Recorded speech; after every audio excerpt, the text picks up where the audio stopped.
एक शब्द में ऐसा भी बोला कि बात शूर्पणखा की सही थी। ऐसी स्त्री घमंडी और वेश पलटने वाली दूसरी कौन होती है? सही भी बोल गई।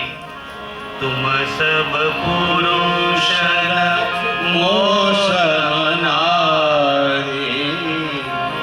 ऐसा पुरुष तेरे जैसा मेरे जैसी स्त्री हमने कहीं नहीं देखी। आज विधाता ने संजोग रच दिया है, तू मेरे साथ विवाह कर ले।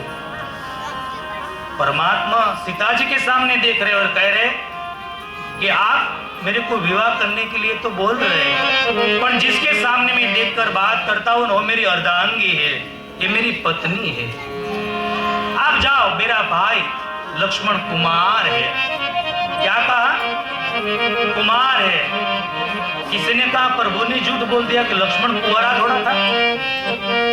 तो कहा कि ये विधवा होकर भी अपनी आप को ये शादीशुदा बिना की मानती है, तो मेरा भैया तो लक्ष्मण ने तो निंद्रा त्याग दी, नारी को त्याग दी, कुंवारा ही ये सब। लक्ष्मण के पास गई, लक्ष्मण जी को कहने लगी कि तू मेरे साथ विवाह कर। लक्ष्मण जी हंसने लगी, पहली बार ऐसा प्रस्ताव आया है विवाह करने का।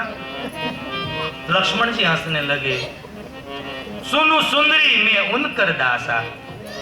हे सुंदरी, जिसको तुमको नजर भी नहीं दी, उसका मैं दास हूं, मैं सेवक हूं। और सेवक का काम क्या होता है पता है? लकड़ियां काटना, पानी भरना, फल फ्रूट को बाहर से लाके आने का मेरा सेवक का काम है। मेरे साथ आप विवाह करो, बाद में आपको पछताना पड़ेगा, सेवा करनी पड़ेगी। ये मेरा भाई है ना, और कौशलनाथ है। अयोध्या का नहीं कहा, क्योंकि अयोध्या में तो कैकेयी है। क्या कहा? ये कौशलनाथ है। हमारे में बहुत सारी शादियां होती है, आप वहां जाओ, वो आपका स्वीकार करेंगे। शूर्पणखा है कि तेरा भाई मेरे को ठीक नहीं लग रहा है, तू ही मेरे साथ विवाह कर। प्रभु कहते हैं कि वो शर्मा हुए, थोड़ा मना लो, वो आपको हा बोल देगा। वापस लक्ष्मण के पास आई, तेरा भाई तो सावला है, काला है, तू ही मेरे साथ विवाह कर। लक्ष्मण जी ने और समझाया, ये मस्करी नहीं थी साहब, ये शूर्पणखा की मस्करी नहीं थी, उसमें कितनी सहनशीलता है वो देखने के लिए प्रभु ये कर रहे थे। स्त्री में कितनी सहनशीलता है ना, वो सबसे बड़ी महत्व की बात है साहब। आई और लगा कि लक्ष्मण भी मना कर रहा है, राम भी मना कर रहा है, सीता जी के सामने देख लिया कि जब तक पंचवटी में भक्ति बैठी है तब तक मेरी बारी नहीं आएगी, पहले भक्ति को ही उठा लेती हूं। और सीता जी पर प्रहार करने दौड़ी। यहां सीता जी ने कुछ नहीं बिगाड़ा था, प्रहार करने दौड़ी। और राम जी ने कहा लक्ष्मण ने कहा इधर आ जाओ, बुलाया और कहा कि इतनी भी शर्म हो तेरे साथ विवाह करे। पकड़कर नाक और कान काट लिया,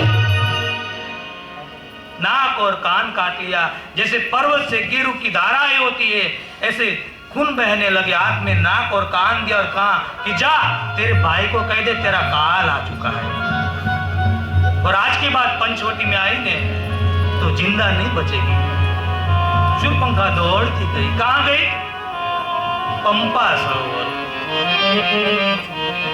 खरोदूषण रहते थे 14,000 की सेना से लेकर। कहा कि आप जैसे भाई हो और मेरी यही दशा। खरदूषण ने पूछा कि तेरे नाक कान को क्या हुआ ये तो बता। कहा कि पंचवटी में कोई राजकुमार आए, उसने मेरे को नाक कान काट लिया, तू वहां क्यों गई थी? तो कहती है कि मैं पानी पीने गई थी। झूठ बोल रही है, हकीकत में ये पानी पीने नहीं गई थी, पानी ग्रहण करने गई थी, मतलब विवाह करने के लिए। खरदूषण ने कहा चल मेरे को बता। शूर्पणखा ने कहा मैं नहीं आऊंगी। कहा कि दूर से तो बता दे मेरे को। शूर्पणखा आगे और पीछे पूरी सेना 14,000 की। और आप देखो, हम कहीं अच्छे काम करते हैं तो इज्जत वाले के लोगों को पहले आगे रखते हैं, नाक वाले को। यहाँ नाक ही नहीं है, वो आगे, यहाँ जीत कैसे होती है? शूर्पणखा दूर से बता दिया कि ये है